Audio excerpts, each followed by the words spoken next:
Kanchipuram వకుడా silks నాణ్యత మా ప్రాధాన్యత. మదీనాగూడ, మియాపూర్, హైదరాబాద్ లో త్వరలో శుభారంభం.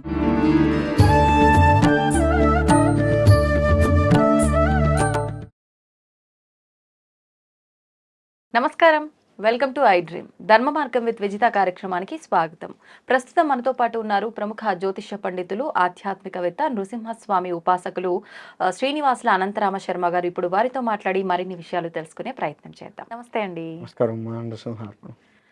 మామూలుగా మనకు ఈ మాసంలో ప్రత్యేకించి ఈ మార్చి నెలలో గ్రహణాలు ఉన్నాయని చెప్పి వింటూ ఉన్నాము. ఆల్రెడీ కొన్ని అంటే సామాజిక మాధ్యమాల్లో మనకు గ్రహణాలు ఉన్నాయని చెప్పి, గ్రహణ ప్రభావం చాలా ఎక్కువగా ఉండబోతుందని చెప్పి వింటూ ఉన్నాము.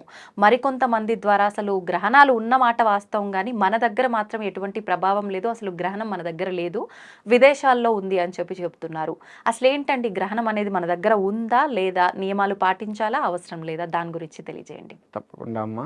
అసలు గ్రహణాలు అనేది రాహుకేతువుల ద్వారా వచ్చేటువంటివి గ్రహణాలు.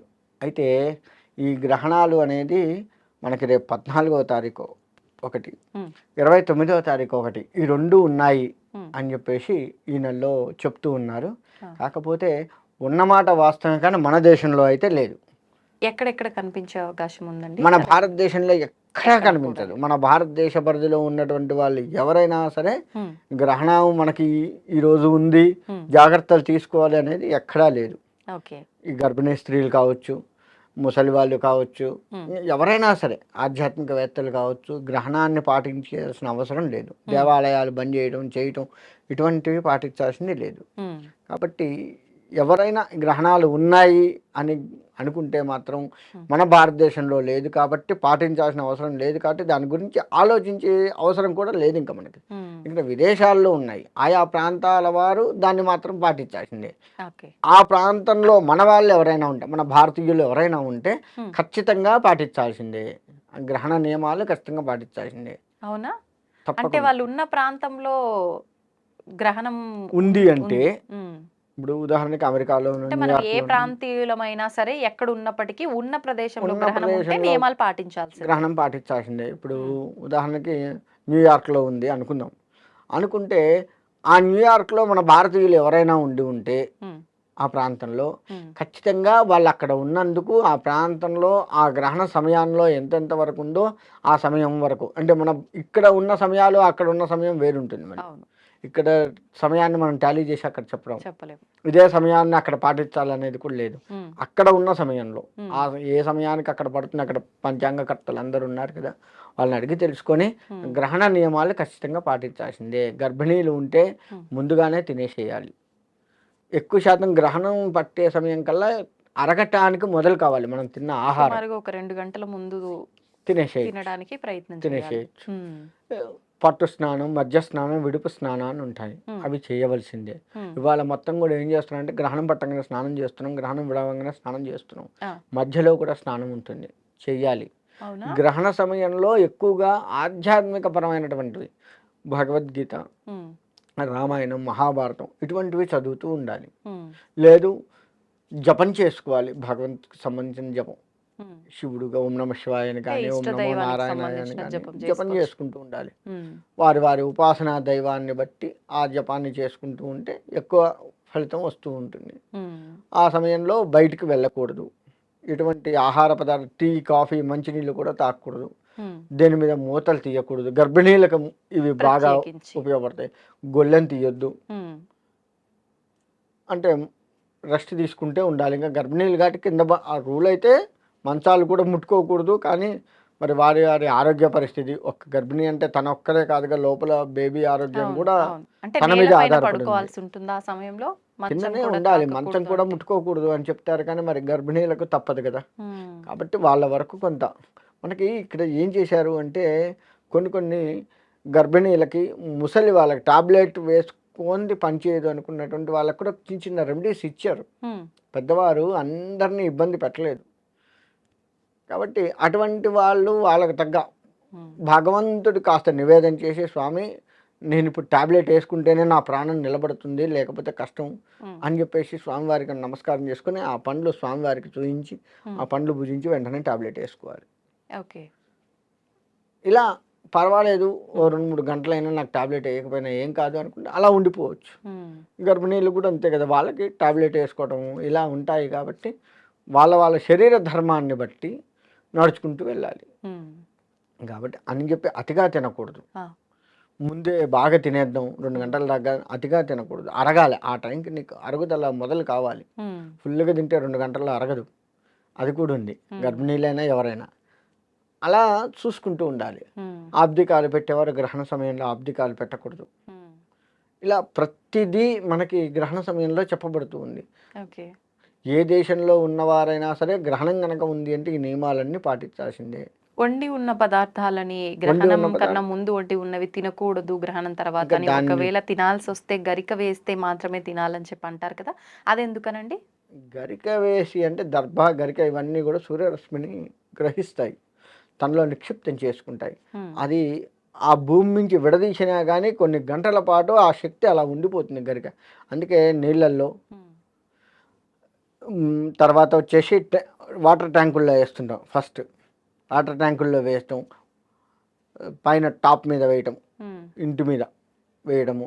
ఏదైనా మీరు అన్నట్టు ఆహార పదార్థాలు ఇప్పుడు నిలువ ఉండే మామిడికాయ వాటిల్లో. పచ్చడి ఉంటుంది, మామిడికాయ కారం, అదే 1 ఇయర్ వరకు ఉంటుంది, ఈ లోపు వచ్చింది మరి పడేయలేం కదా కదా ఆవకాయని. అటువంటి చోట్ల ఉమ్, వేస్తే ఏంటంటే ఆ శక్తి అలా సూర్యరశ్మి శక్తి ఉంటుంది కాబట్టి ఆ గ్రహణ శూల అనేది వాటికి అంటుకోదు అని చెప్తారు. కానీ అలా నిలవ ఉన్నాయి మాత్రమే. ముందే అన్నం వండి పెట్టుకొని తర్వాత మళ్ళీ స్నానం చేసి ఎప్పటికో అన్నం వండడం కష్టం కదా అని ముందే వండి పెట్టుకోకూడదు. అంటే నిత్య జీవితంలో వండుకునే విధానాలకు మాత్రం లేదు, ఇదంతా పనికి పనికి రాదు, రాదు, అసలు పాటించాల్సిందే ఖచ్చితంగా నియమాలు. పాటించాల్సిందే. ఉమ్, అంతే తప్ప ముందే వండి పెట్టుకోవటము, తర్వాత మళ్ళీ మనం స్నానం చేసి ఆకలి అవుతుంటుంది వండి పెట్టుకొని గరికేస్తే సరిపోతుంది అన్నారు కదా గురువుగారు అని చెప్పి గరక పెట్టి ఉండడం తప్పది. మళ్ళీ ఉమ్, ఎప్పటికప్పుడు వండుకోవాల్సిందే, గ్రహణం అయిన తర్వాత చక్కగా వండుకోవాల్సిందే.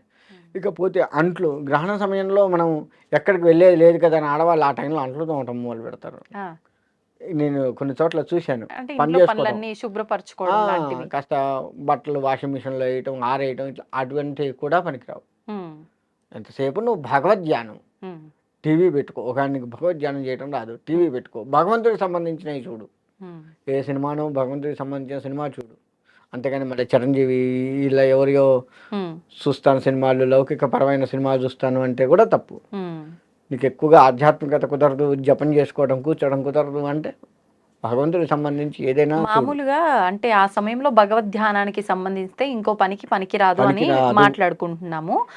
కానీ గ్రహణాల సమయంలో భగవంతుడు కూడా శక్తిని కోల్పోతాడు అని చెప్పి కొన్ని సినిమాల ద్వారా అయితే మనం చూడడం జరిగింది.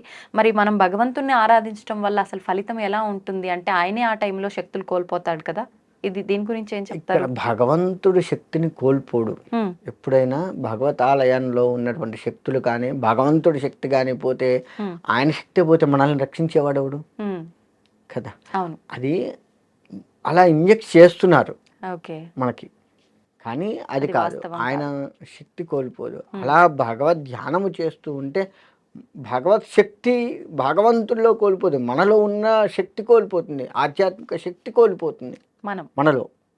గ్రహణ సమయంలో ఏమవుతుందంటే ఇప్పుడు ఉదాహరణకి 108 సార్లు ఓం నమ శివాయ అనుకోగలవు. ఉమ్, ఆ గ్రహణ సమయంలో 5 సార్లు అనుకోవటానికి కూడా నీకు కష్టం అవుతుంది. ఉమ్, అంటే నీలో ఉన్నట్టు ఆధ్యాత్మికత శక్తి కొంత కోల్పోతుంది. ఓకే. దాన్ని పెంపొందించుకోవడం కోసం ఆ సమయంలో జపం చేసుకోవాలి. ఉమ్, ఆ సమయంలో ఎక్కువగా ఆధ్యాత్మికత భావాన్ని చూయించుకోవాలి. ఉమ్, అలా చేయాలి, అంతేగాని ఒరిజినల్గా భగవంతుడికి శక్తి కోల్పోడు. ఓకే. కాకపోతే ఏంటంటే ఆ దేవాలయాలు అవన్నీ ఒక్క దేవాలయమే, మన కాళహస్తి దేవాలయం తీసి ఉంటుంది. ఉమ్, ఎందుకు ఉంటుంది అంటే అక్కడ రాహుకేతువులకు సంబంధించి పూజలు. పూజలు బాగా జరుగుతుంటాయి. ఆ, ఇందాక నేను చెప్పినట్లుగా రాహుకేతు గ్రస్తంగానే ఈ గ్రహాలు ఏర్పడతాయి. రాహుకేతువు సూర్యచంద్రుల్ని మింగినప్పుడు ఉమ్, ఆ యొక్క గ్రహణం ఏర్పడుతుంది కదా. ఉమ్, కాబట్టి ఆ అక్కడ రాహుకేతువుల పూజ ఎక్కువగా జరుగుతూ ఉంటుంది కాబట్టి ఆ దేవాలయం ఒక్కటి తీసి ఉంటుంది. ఉమ్, దానికి సంబంధించి అక్కడ పూజలు చేస్తూ ఉంటారు, అభిషేకాలు స్వామివారికి గ్రహణ సమయంలో. గ్రహణ సమయంలో. కాబట్టి అలా అంటే ఇక్కడ తార్కాణం మీరు అడిగిన దానికి భగవంతుడికి శక్తి కోల్పోదు అనడానికి ఇదే తార్కాణం. ఉమ్. మనలో ఉన్న ఆధ్యాత్మిక శక్తి కోల్పోతుంది మరి తప్ప ఆలయాలు భగవంతుడికి కోల్పోదు. మూసివేయడం వెనకాల ఆంతర్యం ఏంటి ఆ సమయంలో? ఎందుకు ఆలయాలు మూసివేస్తాము అంటే గ్రహణ యొక్క కీడు అక్కడ పడవద్దు ఉమ్, అని ఆ పరిసర ప్రాంతంలో ఎక్కడా కూడా ఆ యొక్క ఇది పడవద్దు, తలుపులు కూడా వేసి పెడతాం. ఉమ్, అంటే ఆ యొక్క వేవ్స్ అంటే చెడు తరంగాలు ఏవి కూడా ఉమ్, మన ఇంట్లోకి ప్రవేశించవద్దు అన్నట్లుగా మనం ఎట్లా జాగ్రత్త పడతామో దేవాలయం కూడా ఆ విధంగానే జాగ్రత్త పడి ఏమన్నా పడి ఉంటుందేమో గ్రహణ శూలి ఉంటుంది కదా అని మరోజు గ్రహణం అయిపోగానే అక్కడ ఆ దేవాలయాన్ని స్వామివారికి అభిషేకం, స్వామివారి అమ్మవారి భగవంతు అభిషేకం చేయటము, ఉమ్, ఆ యొక్క షడగోపురం కానీ అవన్నీ కూడా తోమి పెట్టుకోవటము, మళ్ళీ శుభ్రంగా ఉన్నా మళ్ళీ వాటిని ఇంకా ఎక్కువ శుభ్రపరుస్తాం. అలా చేస్తూ మళ్ళీ దాని యొక్క పవిత్రతను దాన్ని కాపాడుతూ ఉంటారు. ఉమ్. అలా మోస్తారే తప్ప వేరే ఉద్దేశం ఏమీ లేదు. ఓకే, ధన్యవాదాలండి. మంచిదమ్మా. నరసింహ.